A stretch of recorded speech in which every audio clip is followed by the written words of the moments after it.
The Congressional bunker was built beneath the Whitespring Resort to ensure continuity of the U.S. government by providing protection and shelter for members of Congress, the President, and the Cabinet in the case of a nuclear strike. In order to ensure its habitability even without human workers, it was designed to be a fully automated, machine-managed refuge from nuclear war.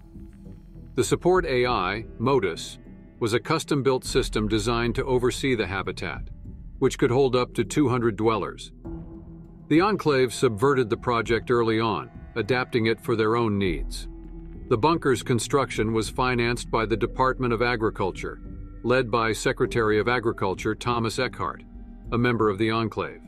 The facility was connected to Enclave hubs across the United States, Raven Rock, the Presidential Rig, and others, with the intention of using it as a nucleus of all Enclave operations. For support, the bunker was provided with the Kovac Muldoon, a secret satellite in geostationary orbit above Appalachia, capable of spying on every mile of its soil, delivering orbital missile strikes, and even conferring automated promotions in case the chain of command fell apart. The bunker was activated right before the Great War, when the early warning came, and the government officials that remained nearby rushed to shelter. Secretary of Agriculture Eckhart, the Secretary of the Interior, the Secretary of the Treasury, and a select few other Enclave and non-Enclave members alike made it to safety, together with a number of high-ranking officers. The rest were left to fend for themselves. Despite all the people present in the bunker, all non-Enclave personnel who arrived were executed, including members of Congress. Immediately after the bombs dropped, the survivors were horrified to discover that hardline connections to Raven Rock and the oil rig had been lost, leaving them isolated, as impossible as that seemed. Following the deaths of both the Secretary of the Interior and the Secretary of the Treasury, the Secretary of Agriculture, Thomas Eckhart, was next in line for command of the Whitespring bunker. Established succession and the severance of communications gave him the opportunity he had planned for. After gathering survivors in the conference room above bunker operations, Eckhart informed them of the isolation and the death of the Secretary of the Treasury due to radiation sickness, then announced himself as the new leader of their little enclave, as per pre-war rules of succession. He then offered them a choice: use the Whitespring to continue the war or oppose his plans. Those who opposed using the facility and the Appalachian resources were summarily executed once they revealed themselves. Although the purges entrenched Eckhart's control, he only had 48 people left to save democracy. He wasted no time and focused on his driving obsession: the eradication of communism by any means necessary, with no moral or ethical constraints. It was all-out war, and no option was off-limits, even another nuclear strike. Eckhart sought to gain control of the 3 automated nuclear silos in Appalachia, Site Alpha, Site Bravo, and Site Charlie, in order to launch a final strike against China. The bunker's extensive scientific, medical, and production facilities were essential to the project, sustaining the Enclave for the next several years. In 2082, the bunker's ranks grew tremendously with the inclusion of survivors from Colonel Ellen Santiago's unit, who arrived there after leaving the smoldering ruins of Washington, D.C. behind them.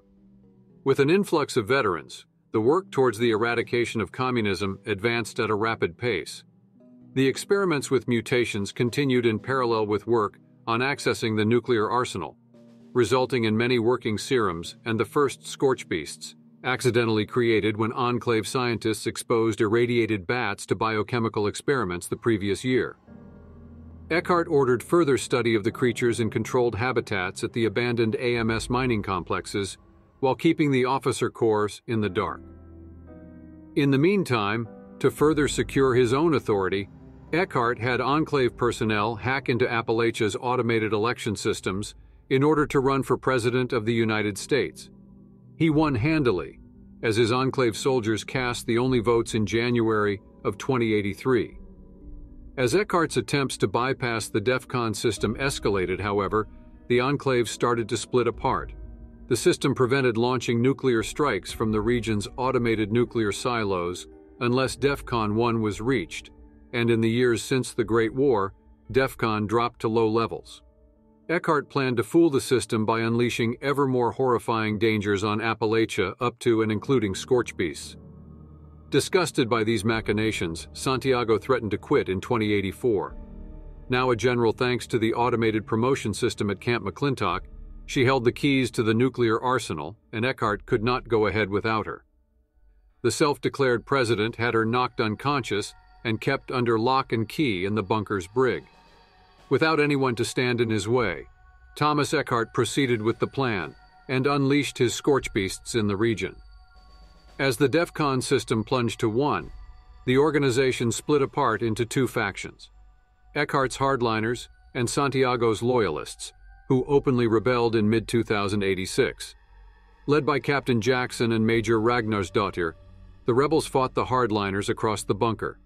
Although they successfully managed to retrieve General Santiago and restore her command, they failed to account for Modus's interference or the ferocious fighting across the science wing. In order to save Appalachia, Santiago ordered all landline connections severed, and the destruction of the biological weapons research records contained in Modus's databanks. The plan backfired when the AI turned on all human members of the Enclave.